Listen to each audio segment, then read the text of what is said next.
Sam, you can take it over and I'll go back to that when we start. Oh, okay, 2 o'clock. We Well, have 15 people, so I think we maybe want to get started. Shall we? Let's get the ball rolling. And welcome. My name is Sam Trumbore. I serve as a minister of the First Unitarian Universalist Society of Albany, and happy to be a host for this event along with my co-hosts Paul Fisk and Chris Weistrov. We'll try to flowers there, Sam, behind you. Flowers, yeah, those are from the Botanical Gardens in Christchurch, New Zealand. So nice. I'm gonna get a cup of tea. I'll be right back. well, this is Earth Day, so I figure we got to have something earthy, and I got other stuff too, but the flowers are good. So I got to turn this over to Chris, who's going to introduce Paul, and we'll get this thing on the road. Hi, I'm Chris, and I'm the chair of the Green Sanctuary Committee, and we'll start in just a minute. I just want to remind you of the rules of Zoom. Please mute yourself, and I will leave it so that you can mute and unmute yourself, but just leave yourself muted until you want to have a question, and I guess I'll let Paul take it over. But now, Paul, do you want people to hold their questions for a while, or do you want to just be interrupted? I'd rather they hold the questions, because what I'm going to do is do about a 10-minute introduction and then throw it open for input as to what solutions people would like to play with. So if we could Okay. Stay muted until then. So let's get started. Then if everybody will now mute themselves, we'll let Paul take the first 10 minutes. Okay, let me try my screen sharing here and see if I can get on with what I want to start with. Yeah, as a follow-up to the Earth Day service this morning, we thought it would be good to have a program on solutions. And people were reminiscing about their Earth Day experiences the first time. I went out and I found an actual Earth Day pin from the first year. I remember I was just getting out of the service, out of the Navy, and come back from the Gulf of Tonkin. Was speaking to a bunch of Girl Scouts at a camp near Buffalo. And I think my speech was probably a lot more anti-war than it was pro-environment, but I've gotten a lot more interested in the environment since then. And particularly in this new model that Climate Reality or Climate Interactive has come out with. And to introduce it, I'd like to run a 2-minute video that was made by one of the creators of EnROADS, who can explain what it's all about a lot better than I can.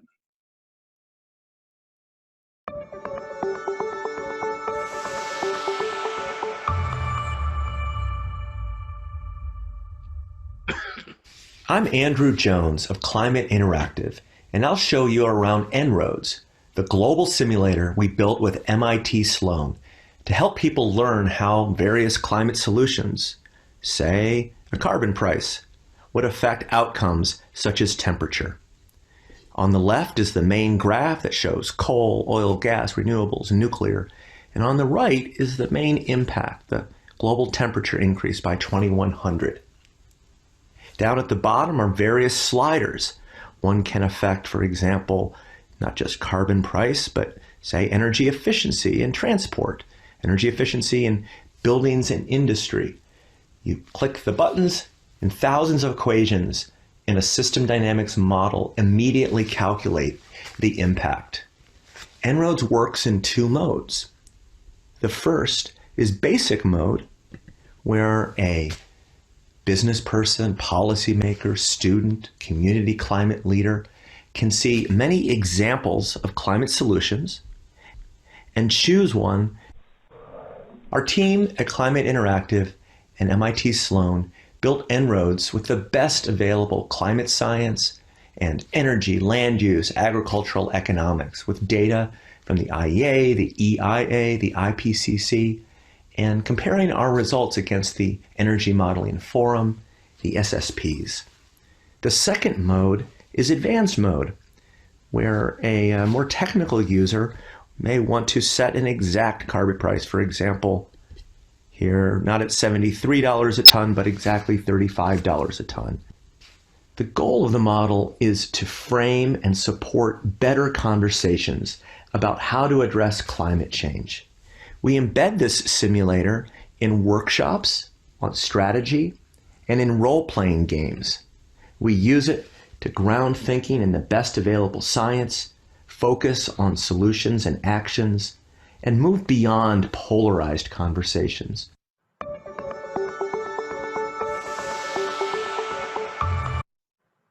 Okay, before we dive into the model, I'd like to do a quick refresher on why we focus so much on greenhouse gases and carbon dioxide. So the basics behind global warming have been known for over a century.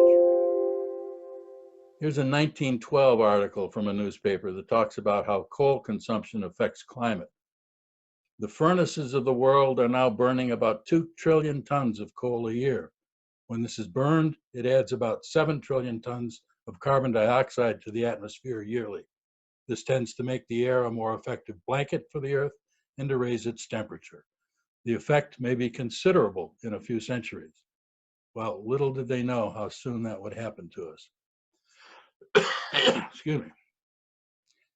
This graph shows the fluctuations in the carbon dioxide level in the atmosphere for the last 800,000 years. You can see that it's fluctuated in a pattern that varies from a low around 180 parts per million or 200 to a high of 280 or 300 parts per million. When we add temperature to this graph over that same time period, we can see how temperatures have fluctuated pretty much in sync with the carbon dioxide levels. And that's the blanket effect we've talked about from greenhouse gases. Now, the troughs of the temperature curves are the ice ages. And the top here is about where we were in pre-industrial levels, or what we used to think is normal weather. What we've seen recently, unfortunately, is that the CO2 concentration has gone up to over 400. And this has not been seen by humans at any time in the human history. What we're concerned about even more is what's going to happen 40 years from now if we don't do anything. And this is where the carbon dioxide levels are going to be. So if this much variation caused ice ages to so-called normal weather, just try and imagine what this might do. And this is what we're trying to avoid. So where does all this carbon dioxide and other greenhouse gases come from? Basically everywhere today. Air transportation, oil production, forest burning, landfills, land transport, fertilization, crop burning, industrial agriculture, industrial processes, coal plants, coal mining, thawing permafrost. It is ubiquitous. Modern civilization has been pouring this stuff into the atmosphere for decades now.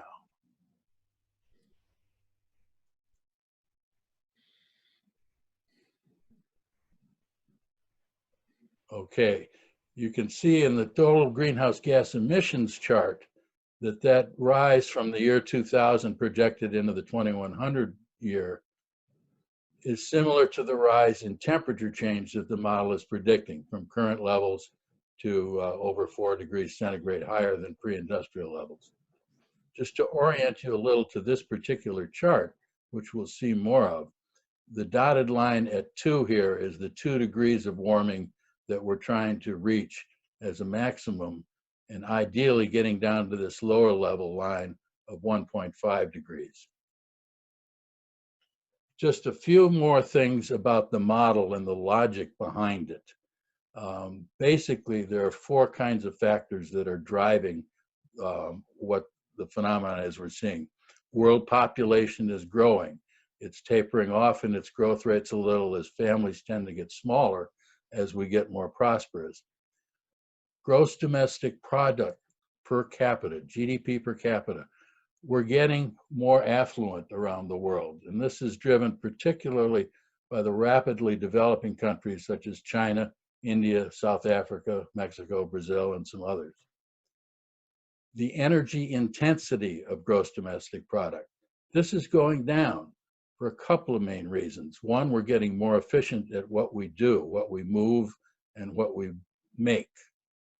We're also I lost something here. Let me just go on to the next one here. The carbon intensity of energy. How much carbon does it take to produce the energy that we do use? This is not going down so much.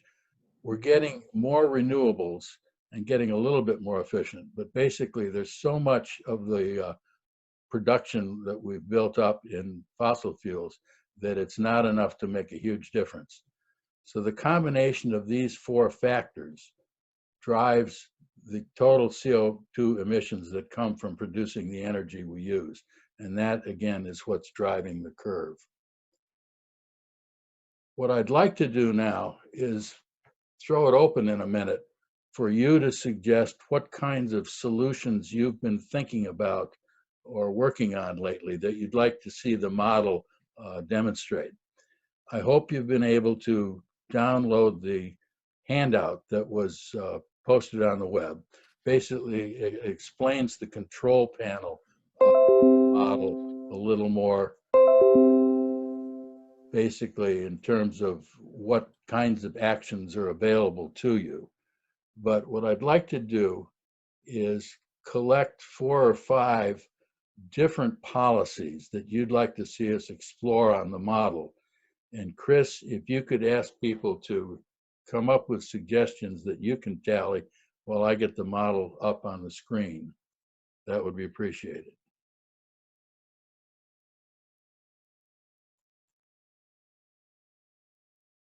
Okay. If what we could do is, if you want to ask a question, we can either do this thing of raising hands. To raise a hand, you go to the participants screen, and there should be a button there that says raise hand. And then you could speak your question. The other thing you could do is enter a question in the chat window. So if you click on the little chat bubble at the bottom, that opens a chat window and you can ask a question there. Okay, so what are we doing, Paula? Is the floor open for questions, or do you want to go on? No, the floor is open for questions. If I could just get a list of 4 or 5, and then I'll pick a couple to start with. Can I ask one little question? Yep. I noticed that energy is, that is carbon is expressed as gigatons, but I'm more used to having carbon expressed as ppm, you know, parts per million in the atmosphere. Is there a way to change the y-axis? There could be, but I'm not familiar with it if there is. There's a lot of flexibility in this model, but that's not one I've looked for. Okay. Try out impacts. If you click on the drop down here. On impacts?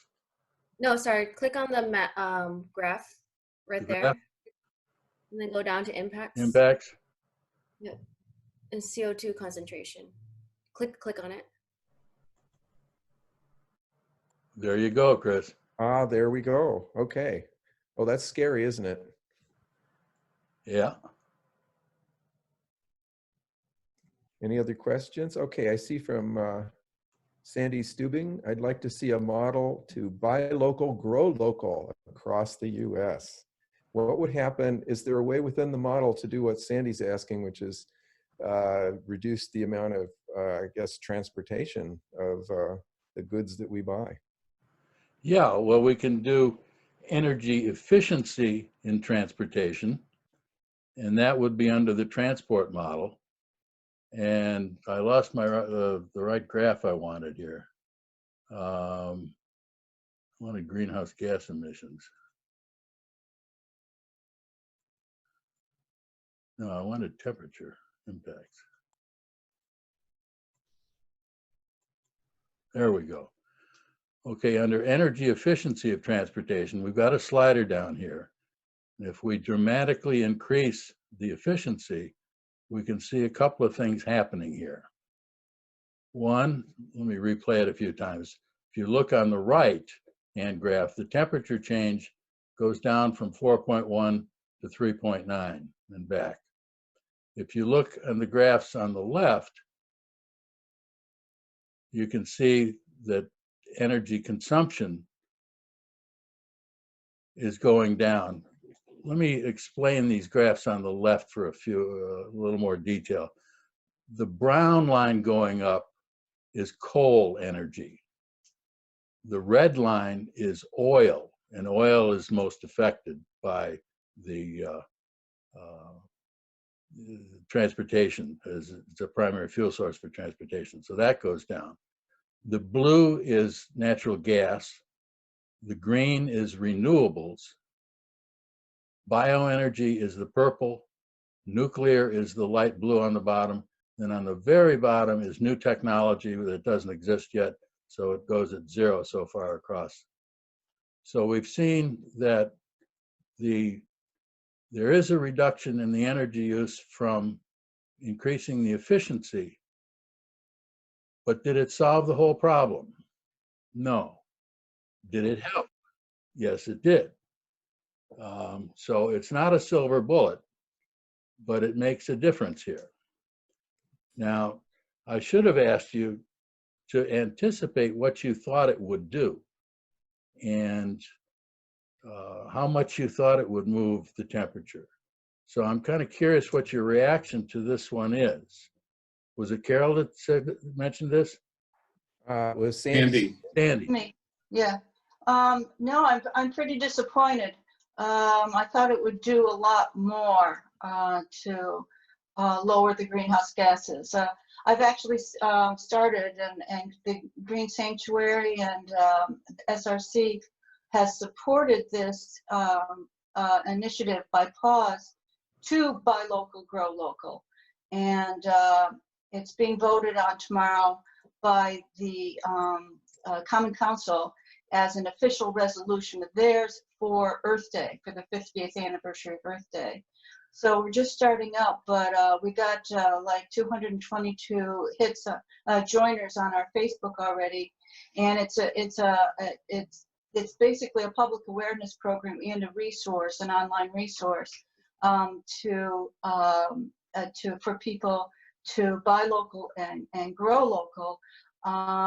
Because the greenhouse gases have gone down since the beginning of pandemic, which is what brought the idea to me to begin with. Why go back up? Let's keep it down and keep it going down. But back to the charts, I thought it would make a bigger difference. Yeah, not to be to spoil too much here, but what we're going to find is there are a lot of things that help, but nothing that solves the whole problem by itself. And what we're going to try and do this afternoon is build enough things to reach our goal. And so some of them are a little surprising. They have co-benefits. In this particular one, the less energy you're using on transportation, the better the air quality. We're seeing that already. There are benefits that can flow from this, but the net effect on temperature may not be as great as we expect. Mm-hmm. What are some other things we'd like to try here? Okay, we have 4 more questions on the chat. So I'll go next to Carolyn Bradley. She says, what if we all had electric cars and trucks? And Carolyn, would you like to predict how much going electric would do?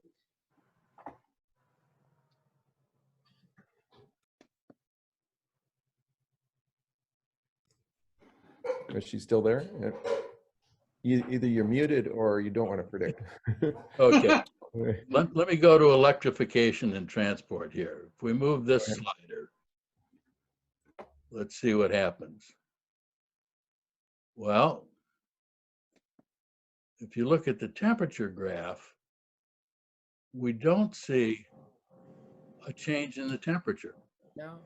If we look at the graph on the left, we do see a sharp drop in oil consumption. The red line goes down as we do this. But what else happens? The other lines go up because you are needing to generate more electricity to drive this new electrified transportation. So that the net effect on overall energy consumption, while it's slightly more efficient, your main benefit came from the efficiency gain over here that we just did, and not necessarily from the electrification, unless we do something about the high polluting energy sources that are substituted for the oil. Coal goes up, and that's obviously our worst pollutant. Natural gas goes up. So we're kind of, it's a counterintuitive effect that you're just increasing demand for some of the other sources in this particular thing without looking at the efficiency side of it. Okay.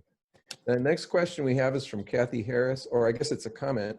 She says, I am assuming that transportation generally will be more efficient, more electric. So Okay. you can comment on that if you want. Otherwise, Kevin Purcell has a question. He says, can the proposed Green New Deal, basically switching our power grid to renewable sources, have enough positive effect to decrease the temperature curve? Well, the Green New Deal's got an awful lot in it. If you want to tackle renewables by themselves and just look at that effect, we can go over here to energy supply on renewables. And as we increase that dramatically, now we begin to see a little bit more of an impact. On the right, on the temperature, you go down from 3.9 to 3.6 with a highly subsidized use of renewables. But again, what else is happening? Over on the left, the green line for renewables is going up a bit, or a lot, excuse me. And coal and gas are coming down, but they're still rising significantly. So we've decreased coal and gas somewhat, but the net effect is 0.3 of a degree. So did it solve the problem by itself? No. But did it help? Yes. And it helped more than anything else we've tried so far. What else did we have? Okay, from Chuck, which of the factors will have the biggest impact? My hunch is that it would be reducing population. I love that question. Want to touch that one, Paul, or? I'll start it, and if you would like to finish up with, I know you've got some strong ideas about this. Population is one of the assumptions that's built in here. And down here under growth, the population growth, and it's clearly a huge driver. This model uses the UN population projections, which you can see down here on the lower right. And the status quo is moderate growth. And you can see this curve. Now we're a little below 8 billion people, and it goes up to roughly 11 billion people by 2100. We can vary this, if we would like, to more growth or less growth. And you can see that with less growth, if it goes dramatically down, we can get a couple of tenths of a degree that way. To the point where we're actually losing population, going down instead of continually increasing. But the growth that's built in so far drives a lot. Now, I don't think, let me check something here. In the simulation, there are assumptions that you can change on many of these things. And I'm trying to see if they allow changing the population assumptions at all beyond what we just did with that slider.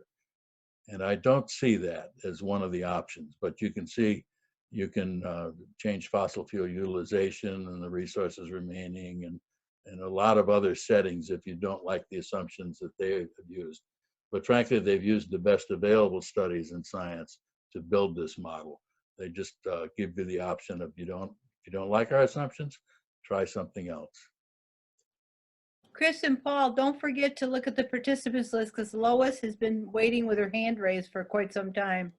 Yeah, I've keeping my eye on it. I know you have your hand raised and Lois has Lois, her. Lois will need to unmute herself if she wants to say something. No, we're going to go there next, but I just can't resist the opportunity to comment on population. For those of you that know me that that's one of my main issues, and I have been for years constructing systems dynamics models to predict population going forward. And so I did have the honor of joining in on a workshop at Systems Dynamics Society last summer. Great. And commented on the model that they're using. It's really my only thing that to me detracts from the model. And it's that population is projected forward using economic models and not systems dynamics. Systems dynamics, if you really employed the power of systems dynamics, the rate of population growth or decline would be a result of the policy changes. And certainly we can't deny that global warming will affect the ability to produce food because it does affect agriculture. That's not in the model. There is no feedback effect on population. So I asked why that's so, and basically it's that it's politically difficult to have something like that in the model. And I don't know any more than that, but maybe our representative from Climate Interactive can ask the developers about the future of the population aspect.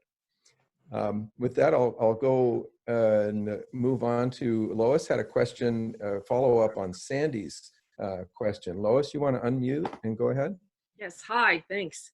I just wanted to say, I understand that Sandy would be disappointed in that result, but I'm thinking that there must be other ways, like in other words, other impacts on sliders besides the energy efficiency, because first of all, buying local, growing local probably will lead to more people increasing their plant base for their diet, and fewer animals possibly being consumed. But mainly, there's going to be, if that's the case, we're going to no longer have these great big mega agricultural farms where they're growing just one type of crop, using tons of water, lots of fertilizer. It seems to me there has to be some kind of an effect on carbon dioxide from all of that, and fertilizers, like I said. So I don't know, I just feel like there are other things that just increasing energy efficiency, it kind of implies doing everything we've been doing, just doing it more efficiently. And there are major changes that would take place in our society overall if we were to become more local in our buying and in our growing. It would just really change the model altogether. So I just wanted to point that out and see if Paul has any other ideas for changing other sliders with regard to Sandy's. Yes, yes, indeed. You raise an excellent point here, Lois. If we look under land and industry emissions on the right here, and the methane and other, let me blow this up. And this on the left where my cursor is going now describes what's happening under methane and under gases. And you can decrease or increase greenhouse gas emissions from methane and other F gases and nitrous oxide and stuff from sources like agriculture, cows, natural gas drilling, and waste. And to the effect that agriculture changes would result from a changing diet, yes, that does have an impact. And you can see that if you moderately reduce methane and other gases, you can see how there is a temperature change there, and the non-CO2 greenhouse gas emissions go down. And so there, yes, you're quite right. There are potentially other impacts of this if you get significant changes in our diet. And there Yeah. are. Also, yeah. Oops. Sorry. Also, I mean, combined with let's say less trucking, and therefore less use of overall less use of whatever the fuel is. That's not only increasing the efficiency of the trucks, but also like cutting them out a lot more. Mhm. So how would that be reflected? Like less, could you say less oil or less, I don't know, what would be? Well, you could look at it as an aspect of economic growth a little, in terms of we're getting more efficient in our growth, our ability to produce, and that might have an effect down there. I don't know how to do anything more in the transportation area, but let's look if there are other options available to us under transport. And I don't see any.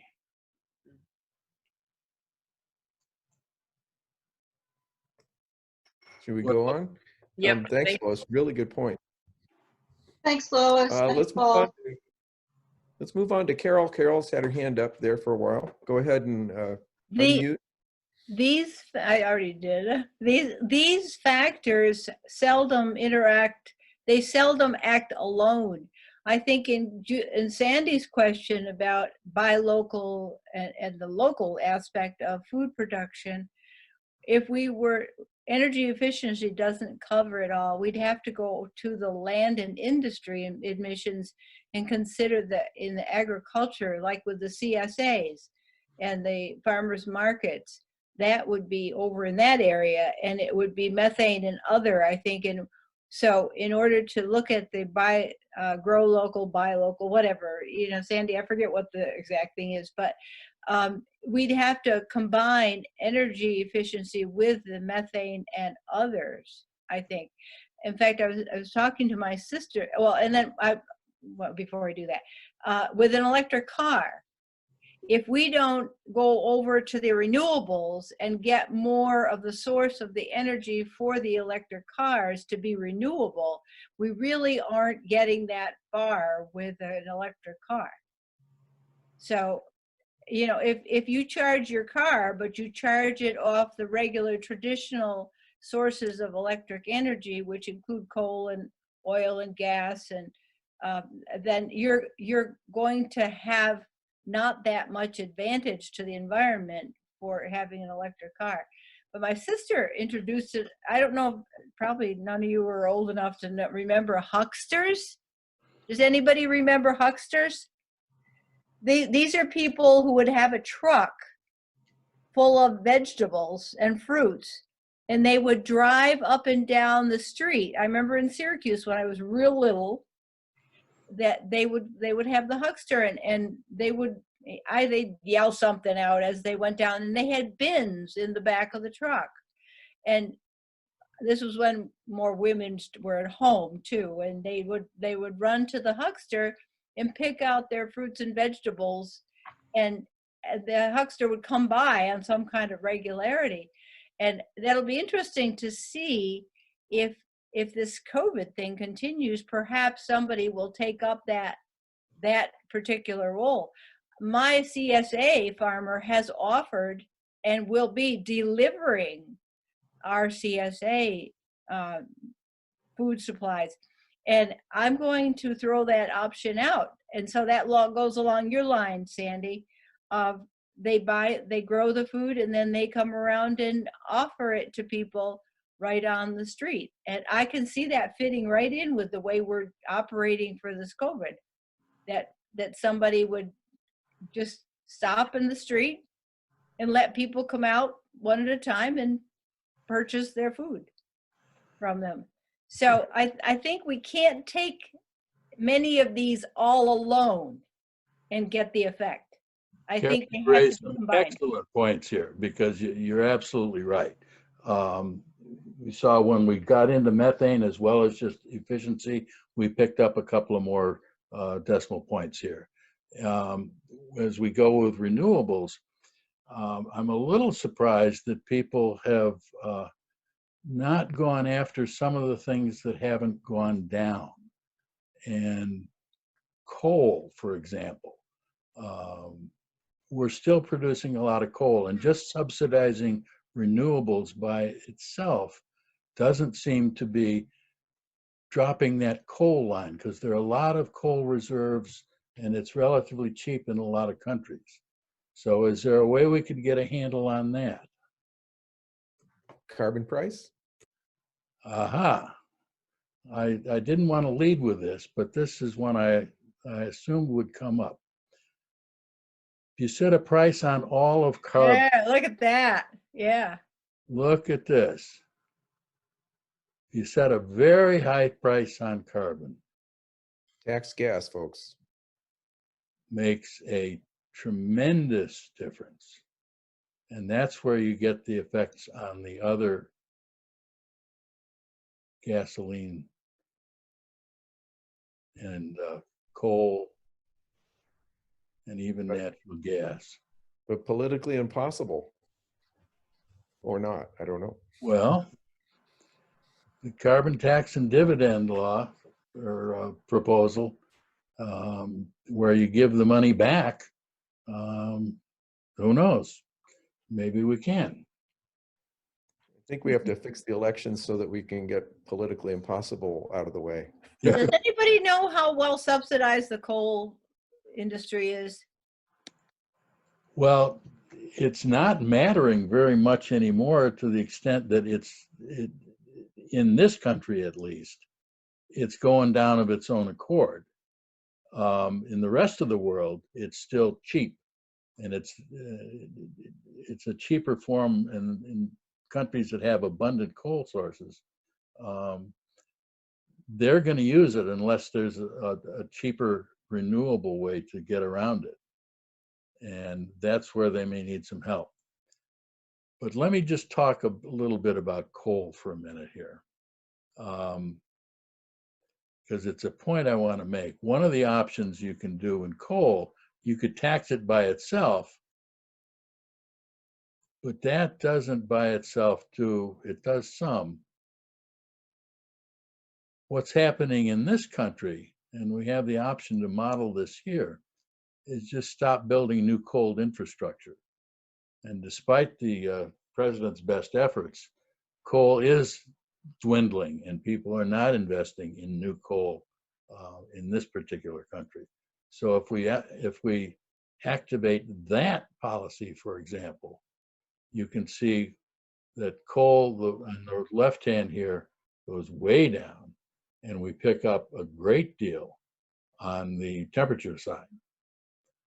So this whole business of keeping fossil fuel in the ground looks to be the most highly effective thing we've hit on so far.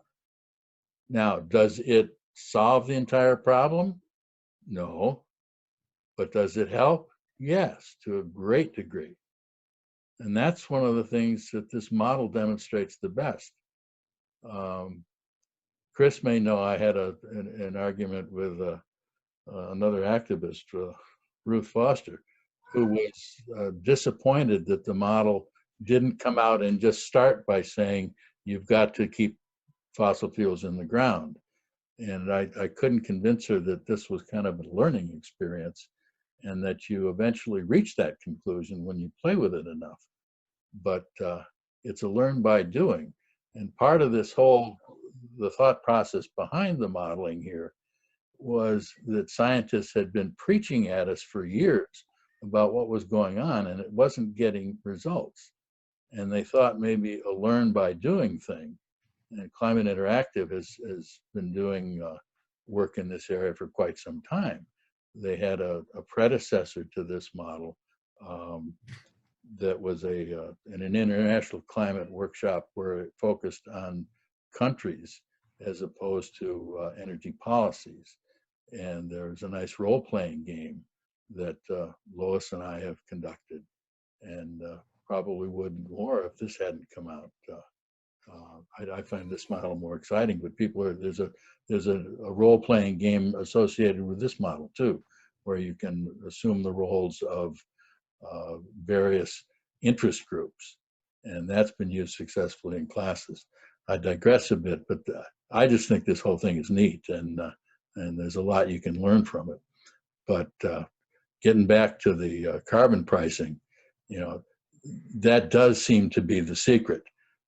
Getting that down to, you got to keep some of this stuff in the ground before you make the dramatic differences in the temperature that we can see here. But we also see that even with a high carbon price and keeping coal in the ground, we haven't quite made it there yet. So what else might we try? Should we go to some more questions, or? Yeah. We have about 5 more questions haven't been addressed so far. Can I say one thing? Ruth Foster's right, you know, but the approach MIT is taking here is to not preach at you, but to teach, to make you think. And it's known to not be effective to just preach, just to tell people what they should do. You have to have them discover it for themselves. So that's really why. So let's see. I think the next one was Chuck. And Chuck asks, how can we change the electricity generation mix? That's exactly what we're doing. That all of these things are changing the mix of electricity generation. Now you can have policies like we just did with coal, where you can forbid or discourage the production of new facilities. One of the things about renewables is they compete, of course, with things that are already in place. And even when they become the cheapest source of new energy to meet growing demands, it's hard to supplant the investments that have been made over the years in the gas infrastructure and the oil infrastructure. And it takes a long time for that to phase out. But you can go after policies that would prohibit or discourage the growth if you also encourage renewables. Okay. Kathy Harris says, comment, looks like we have to reduce the use of coal and oil, period. And we all can vote on that. I think we're going to agree. Yeah. So Peggy Sherman says, what about the impact of planting and restoring forests, afforestation, conservation organizations working on this? I'm thinking it would be significant. Well, I thought so too, but I was a little surprised by what we found here, and that's an interesting area. If we take this afforestation line and move it up dramatically, we see 1/10 of a degree change. And there are a number of reasons for this. Let me go in. This graph on the bottom lower right here shows sources of net CO2 removal. So if you're planting trees, they're taking CO2 out of the atmosphere. And you can see that here's 2020 and here's 2040, and nothing much has happened yet. And then it gradually starts to increase until by 2080 and 2100, you see an effect. That has to do with the amount of time it takes to get access to the land, to plant the trees, for the trees to grow to the point where they're actually making mature contributions to carbon dioxide reduction. But that doesn't explain all of why it's just 2/10 of a degree. And for that, it's useful to look at what's going on with greenhouse gas emissions. Let's see, I'm missing the wrong one here.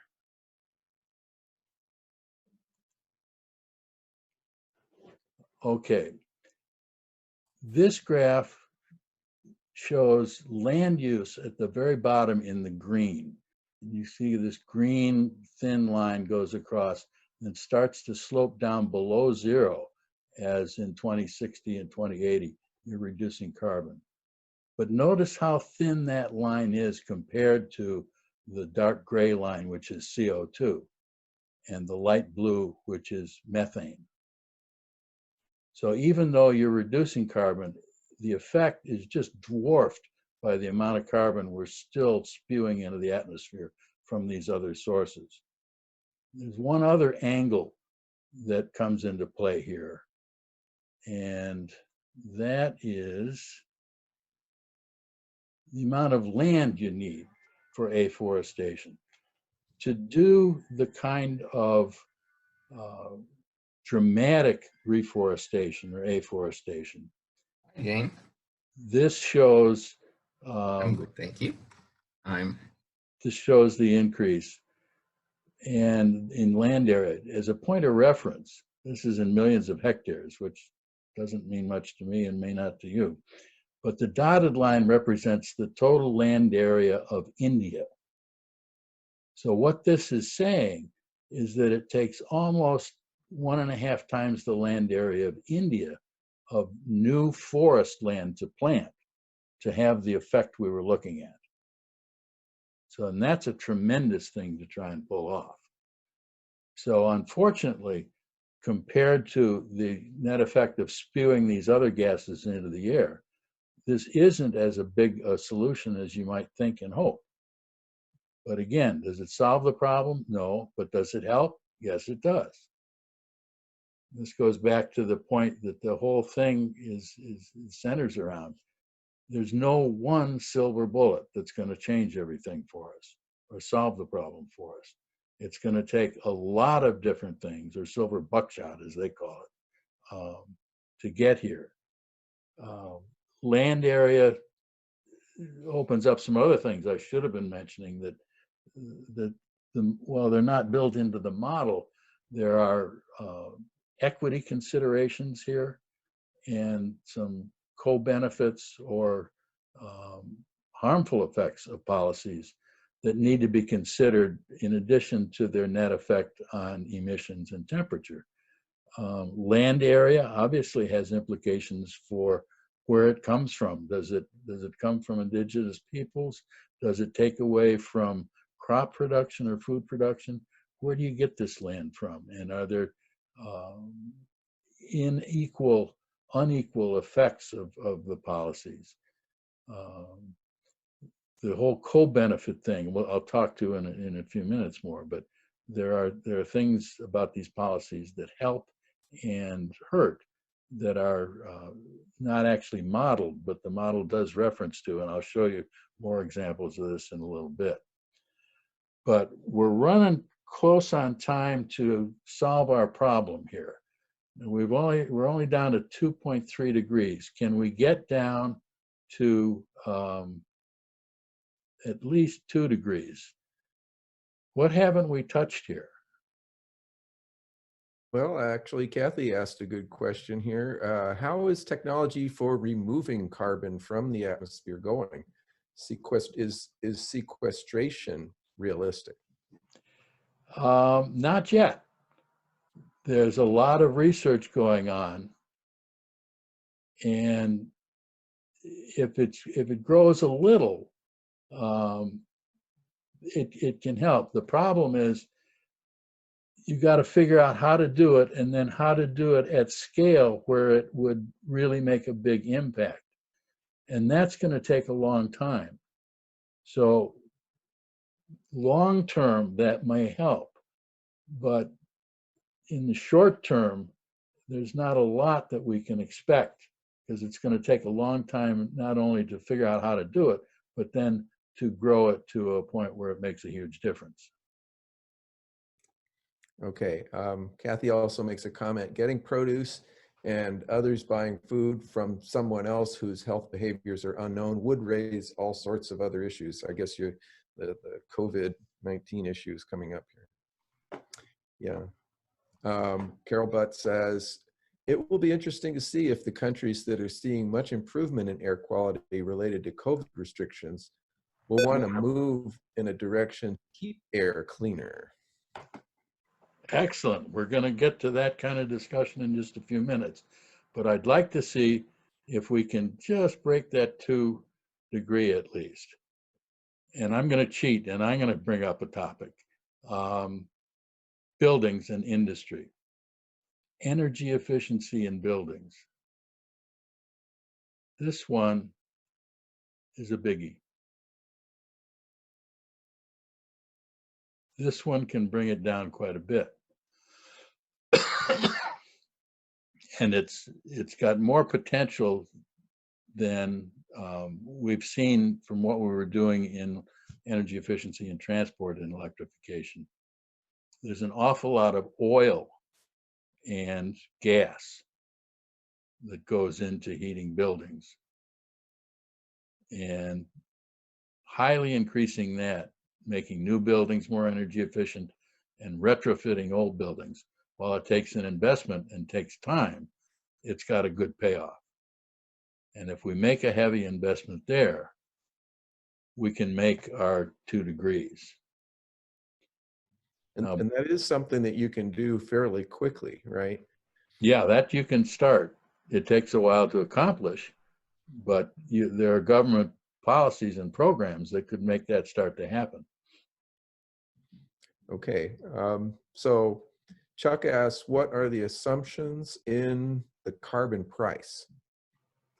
Okay, in this one, we can show the details. I thought we would get to the Citizens Climate Lobby one, and I was prepared to model that, but the result isn't going to be all that different, and it takes a little too long to enter it that I want to spend right now. But the carbon price here, we got up to $181 a ton. The CCL model starts at $15 a ton and goes up $10 a ton per year until you reduce emissions by 90%. When I ran that scenario, it actually never got to 90% in this thing, but there's a lot of other stuff in their proposal about CO2 equivalents and stuff that I can't pretend I would know how to model. But it doesn't do dramatically more than we already modeled in carbon price.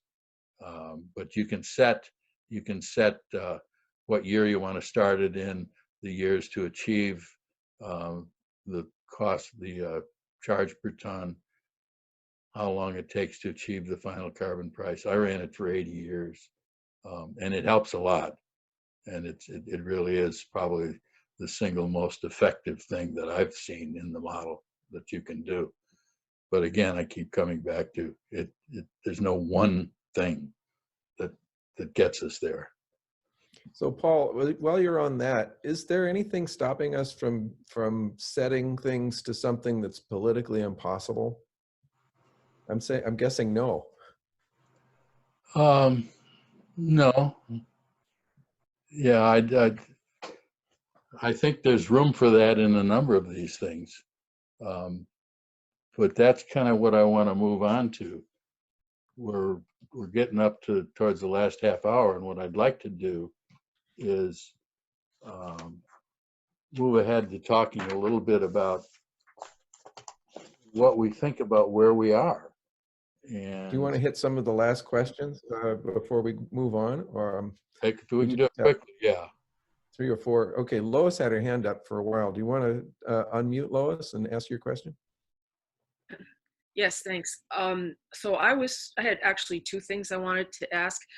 One was, could we see the effect of, you did the afforestation increase, but what about decreasing deforestation at the same time you're increasing afforestation? Does that do anything?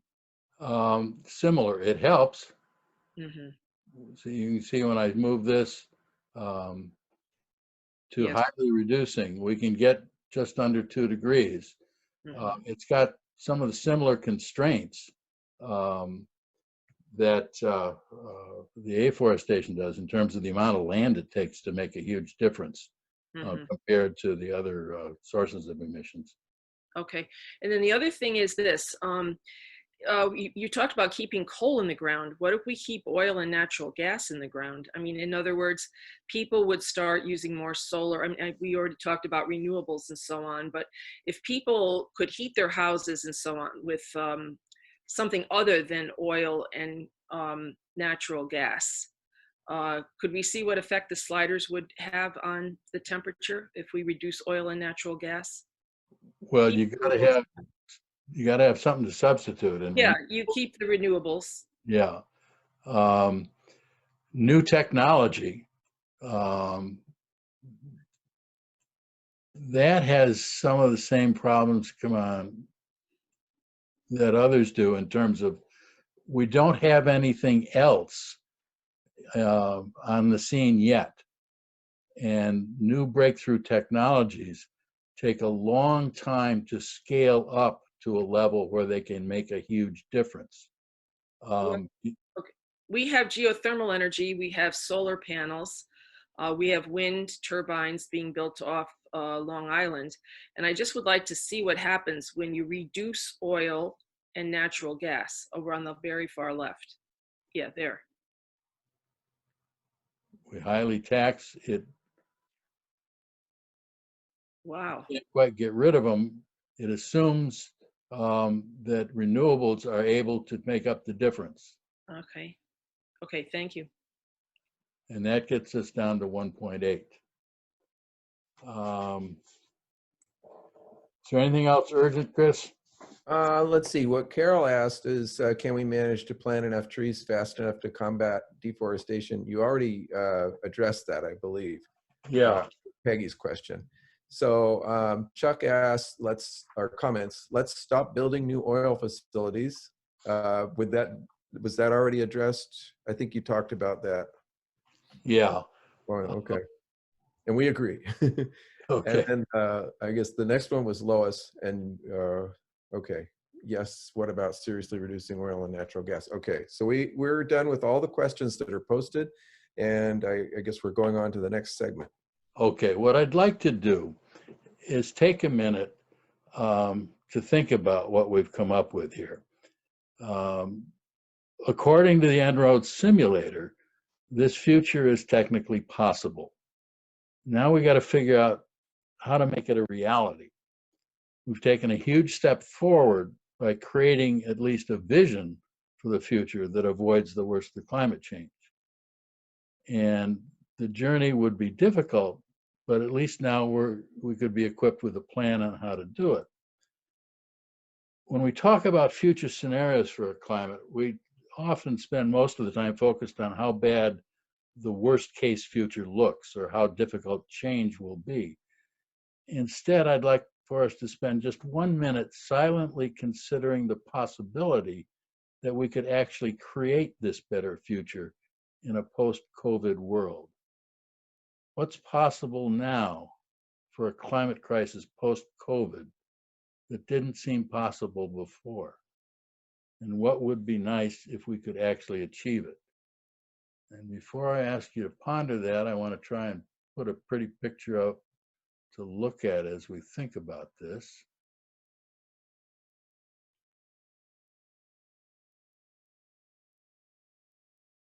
So let's just take 60 seconds to reflect on the possibilities and what you might love about a scenario where we actually achieve this 2-degree or below. So I'm going to ask for 60 seconds of silence as we contemplate this.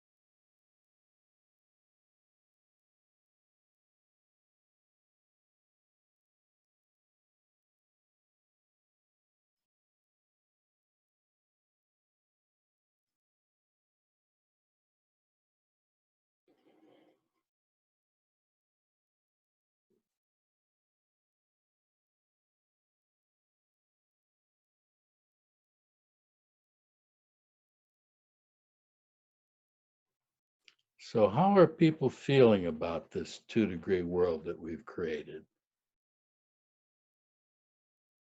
What are your reactions to where we've come so far?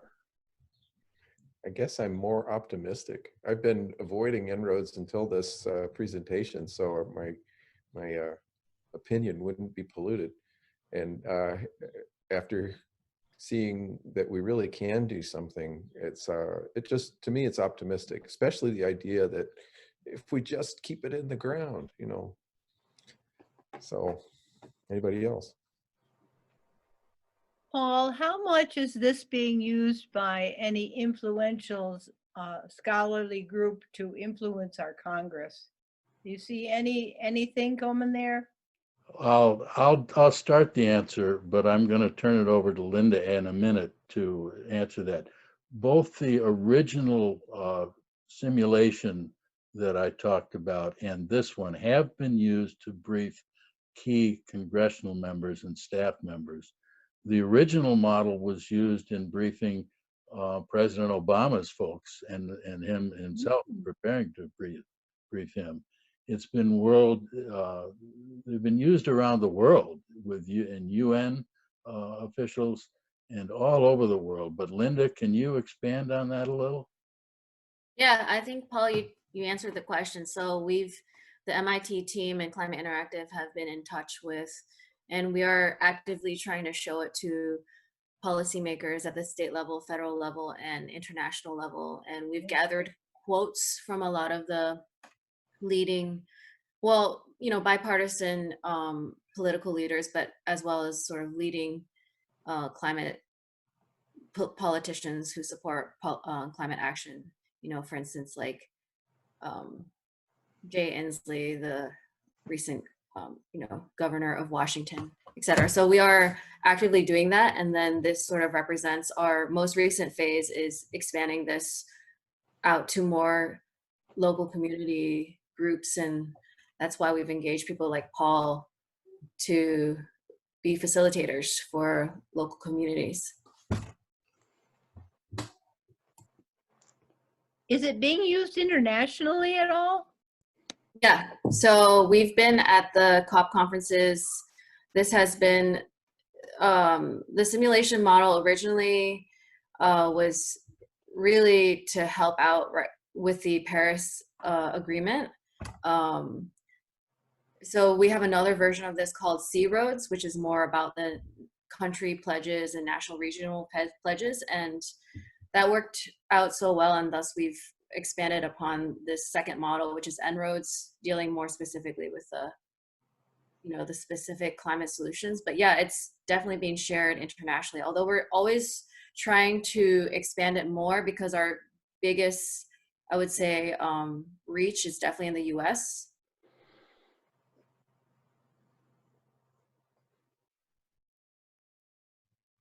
Are there any other reactions that anybody wants to share now? Yeah, I have a question. I'm Marty Hotbed. My impression is that places like China and Vietnam are actively building coal-fired plants, and that both countries have huge deposits of coal with millions of workers involved in extracting it. And your model, it seems to me, the situation in the United States, did it not, rather than the situation in the world? Well, China is a mixed bag. You're absolutely right that China and others do use coal and are continuing to use coal. China also has the largest solar installation in the world and has built more than anybody else. The same with India. They've got coal, but they're also making dramatic investments in renewable energy. So they're doing both, and you're right. The coal is going up, but they're trying to replace it as fast as they can. How to sway that, I don't know. That's an international issue that if we had some leadership in any respect left in the nation or in the world, we might be able to do something about it. But, not at this time. Well, and Lois makes a good point. This is a global model. En-ROADS is based on the global, in fact, the reason why the coal line went up so much is from countries like China and India in the baseline scenario that we see, the business as usual. This is Kathy Harris. Any realistic possibility that those countries are going to change?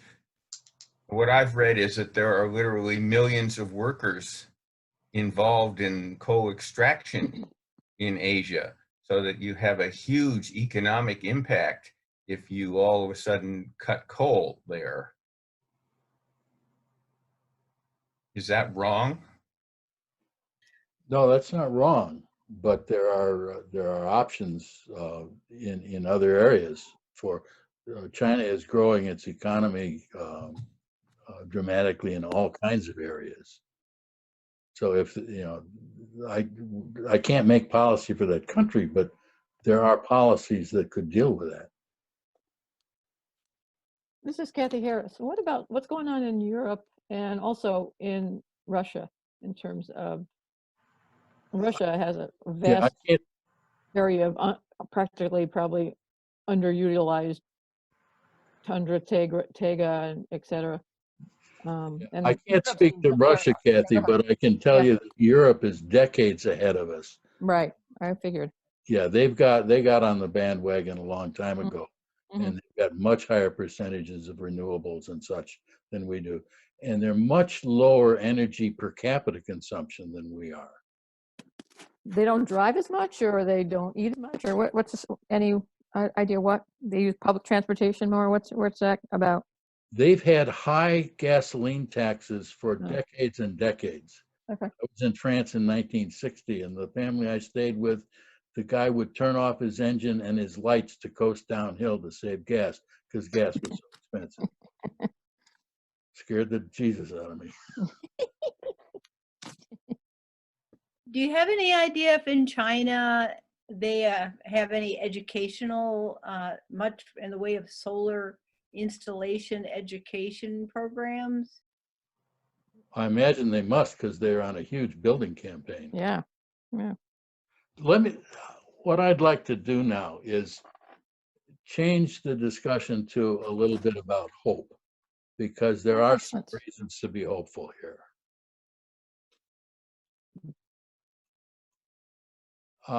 We're faced with some pretty steep curves that we've been looking at. This scenario is quite daunting. When you see that reference line, the top blue here that we've been fighting against, the national plans with no U.S. action in this dotted line, and then national plans if we get on board, compared to the path we'd have to take for 2 degrees or 1.5. You can see a couple of things from this graph, how steep these falls would have to be to make this happen. And the longer we wait, if we hadn't lost the last decade, if we'd started back here, it would have been a much different curve. But the longer we wait to get going, the steeper that curve is going to be. However, you could say that hope is a choice, and it's not necessarily hinged upon assessment of the likelihood of future success. Being hopeful is about choosing to prevent this problem every day because it's the right thing to do, not because you know that we're going to win. And I want to look at some reasons to be hopeful here. Global wind energy, for example, is growing dramatically. Onshore wind costs going down dramatically. Solar installations worldwide going up dramatically. Cost of solar modules going down dramatically. Cumulative storage capacity projected to grow dramatically. This is to make sure that the president can watch TV when the sun doesn't shine or the wind doesn't blow, like he's so concerned about. Lithium-ion battery prices are coming down steadily. Today, more than 2/3 of the global population lives in countries where solar and wind are the cheapest sources of new bulk energy. So when you're trying to build more to meet increasing demand, it's the cheapest way to go in most of the world, not in Russia, however. Take a look at what happened to mobile phone technology. In the developed countries back in 1990, they were almost non-existent. And they grew fairly rapidly. We're now kind of leveling off. But in the developing countries, look at that growth rate. We now have about 1 billion more mobile phones than there are people on the planet. What this means is that some of the new technologies make a big difference in how you can upgrade yourself. Solar installations in small, cheap forms can go places where they couldn't go before because they didn't have a grid. New technologies like solar and cell phones allow developing nations to actually leapfrog right over that whole expensive build a grid infrastructure for development purposes. One of my favorite examples of hopeful actions has to do with the Kentucky Coal Mining Museum. In 2017, they converted to solar to save energy money.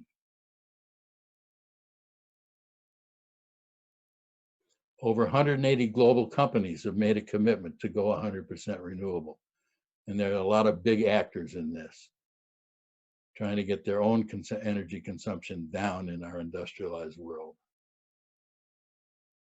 There are more recent indicators of hope. The European Union announced they'll remove all fossil fuel subsidies after 2021. There's a growing divestment from fossil fuels. Nearly 1,200 institutions have divested or committed to over $14 trillion since 2012. In July of last year, BP's head of strategy admitted that some of its unextracted resources will never see the light of day. In December, Goldman Sachs announced new restrictions on its financing of fossil fuels, including halting financing of coal plants globally and of oil exploration and development in the Arctic. Head of the world's largest asset manager, BlackRock, said his firm would make investment decisions with environmental sustainability as a core goal and avoiding companies that present a high sustainability-related risk. This used to be politicians discussing climate change, and still is in some cases. But today, over 2/3 of US voters support some government action to address climate change. This slide I just added this afternoon. It's a Pew Research Center showing the difference in US public opinion on how many people thought climate change is a major threat. Overall, it went from 44% in 2009 up to 60% in 2020. You can see there's a clear party difference. Democrats up here, Republicans down there. And if that doesn't prove you hopeful, in 2019, climate change was Googled more times than Game of Thrones. The Climate March in 2017 got huge participation. Over 4 million people worldwide participated in the 2019 climate strike. So social change may look impossible until it's actually accomplished. One of Al Gore's favorite quotes goes something like, things seem to take much longer to change than you think they should, but then they actually change faster than you thought they could. And a lot of things have happened kind of like that. You look at our different thought patterns in interracial marriage, prohibition, women's suffrage, abortion, same-sex marriage, recreational marijuana. Things have all changed dramatically in relatively short periods of time. I didn't get into this whole multi-solving thing that the Climate Interactive pushes, that actions and policies can help in more than one way. You can protect the climate and improve health at the same time. One of the handouts that you can find in exploring the Climate Reality site talks about the multi-solving co-benefits from all these areas in EnROADS, in health and jobs and other good things that happen with some of these policies. And the same for equity considerations. We didn't really get into these discussions, but any of these policies have to look at the equity side of this. Are we just going to continue to cite dirty plants in areas that are poor or colored?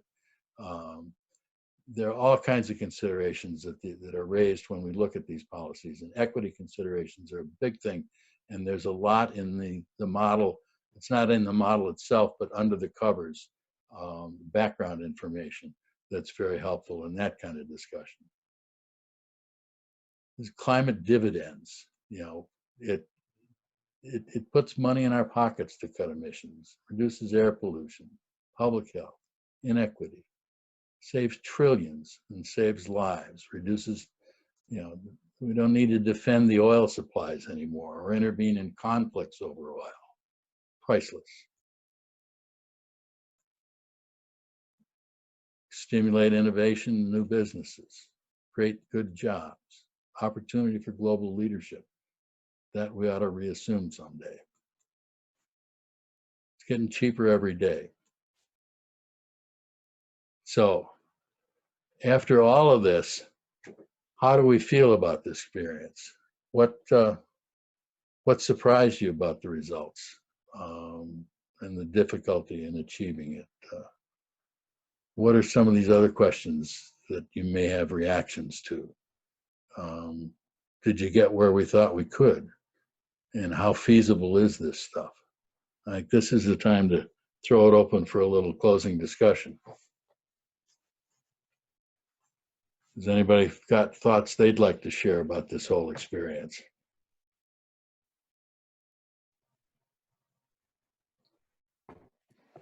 I feel so encouraged. Yeah, anybody else have some thoughts that they would like to share on this? Yeah, once it was, I mean, I think we have to get past this administration, and we have to get rid of the anger in this country and the partisanship. I think that's going to be better able to happen once this administration is gone, because he's so divisive. But I think most everybody wants a future for their families.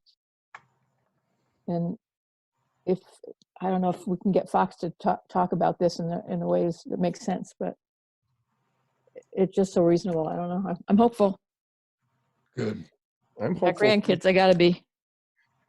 I'm hopeful that things are going to happen even if we can't get the political things changed, because much of what we're talking about is economic in nature. And the decision makers are the champions of industry, and they're making decisions based on money, not on so much on ideology. And I'm also I'm pessimistic about that we can solve our problems with elections. So we really have to look at economic solutions. And I think that's going to be even more critical now that we have spent so much money on the recovery from the COVID. I mean, that's just going to drain the economies of the world. And they're going to need to do everything they can to be energy efficient after that. And that will mean doing the sources of energy that are going to be less costly. It's going to make a lot of sense to go the less expensive way to obtain energy. Well, I'm a little encouraged. It isn't in your models at all, but there seems to be an upsurge in the younger generation as well, and being concerned about this sort of thing. And I think if that can be encouraged and move forward, that there's a lot of hope there as well. I would just like to say, I think Sandy's initiative is so necessary and so excellent. I think that buying local, growing local, first of all, we all need to realize that we can do with a lot less than what we actually have been accumulating. Another thing is that if we as people change our habits, then that even though one person cannot make a big impact on global temperature, if everyone or many people are able to change their habits to use less plastic, to get you know, get their groceries from a closer source, which would be local farmers, and the local farmers are going to be supported with the local economy and so on. I mean, I just feel that it's going to have a huge impact. I mean, and people are, hopefully people get more active in terms of local activist groups and so on. And I don't know, I think that as an individual, it's difficult to change your habits. At least I find it's difficult to change my habits. And I think that with an initiative that's local in nature to help ease the way of people into a different way of going about major things in their life, like where they get their groceries, how they get their groceries, what groceries are they buying, and so on. I think that will go a long way toward helping. I mean, because I think we have no choice. We're going to have to go local. It's just the way of the future, I think. Thank you. That's it. Well, thank you, Lois. And to add to that, it's not what inspired Buy Local, Grow Local was not just the lower greenhouse gases that because of the pandemic, but also because we're being sequestered, we are developing a change in habits already. We have to, you know, I mean, we're home, and so our mental mindset, I believe, is focused more locally, because it's become more narrow, and our habits have changed. And so the initiative Buy Local, Grow Local partly came out of our already changing habits to build on them before we go back to business as usual. And so that does give me hope, even though, and I must add, that as long as we continue with our present capitalistic system of economics, coupled with the tipping point, which will reach in the next 10 years, if we're not there already, that that takes my hope away. But my final comment is that I've actually learned to live and act basically without hope.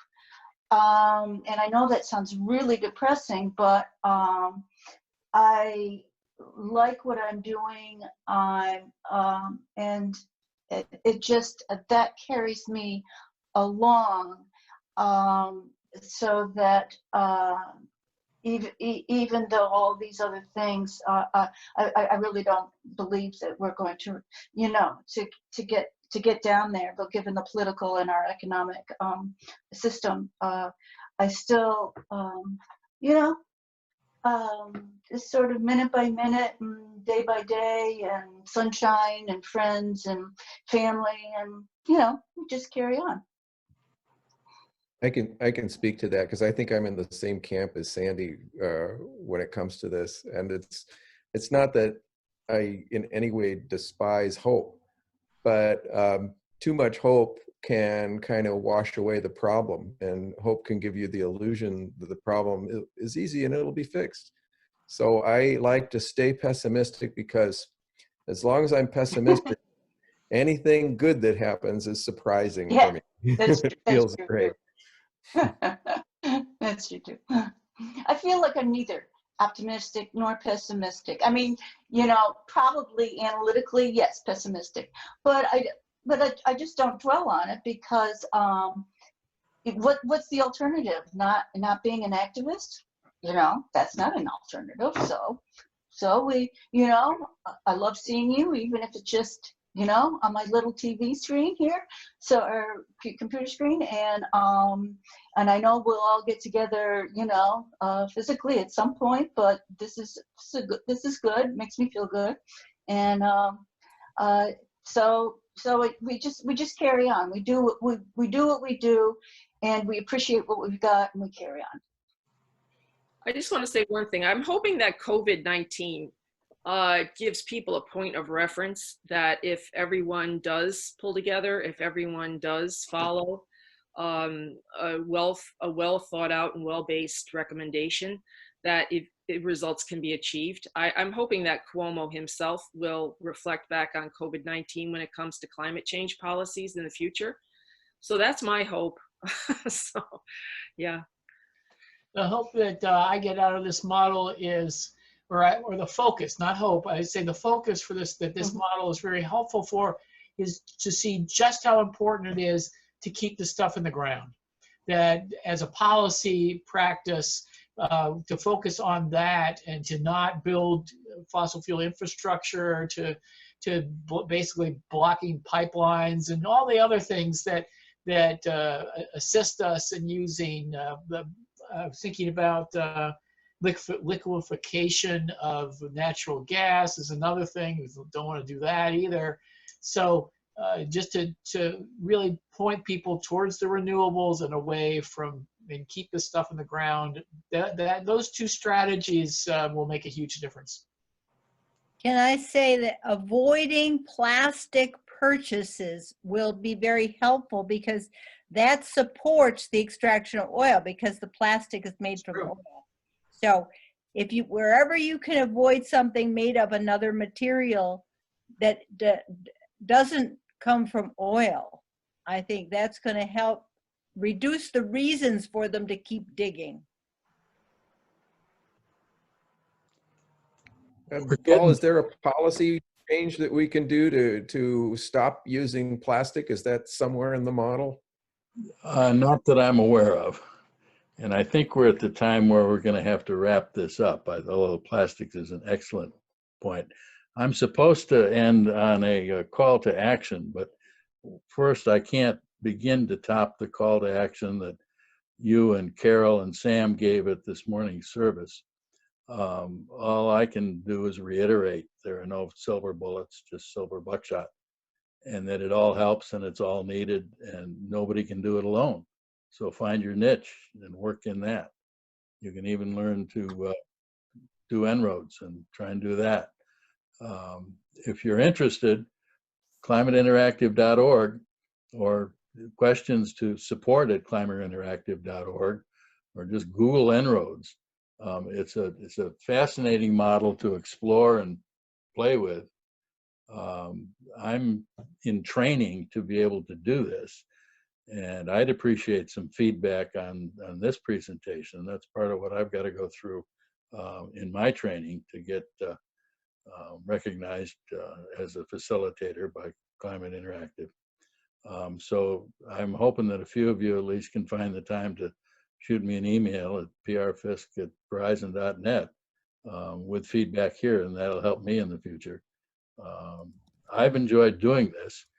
We're at the end of our scheduled time. We had hoped, and if anybody wants to stay around for either more discussion and or working on the computer, those of you who actually have computers and not aren't on phones or tablets can go and put the EnROADS model up on a laptop or a desktop. It'll work on an Apple or a Windows 10 or Mac OS. And Chris and I are going to hang around a little bit to see if anybody wants to play anymore, talk anymore. But we did advertise this as a 2 to 3:30, and we've hit the 3:30 mark. So I'd just like to thank you all for your participation, and hope that we can do something like this again. Thank you. It's great. Thanks, Thank you very everybody. much. Thank you, Paul. Thank you, Paul. Thank you, everyone. Bye-bye. Hang around if you want to do more. Have a good week, everybody. Be well. Bye, Yep, Carol. you too. You too. Thank you very much, everyone. Thanks, Hi, Chuck. everybody. Thanks, Well. Paul. Hi, John. Thanks for Thanks, including We shall overcome.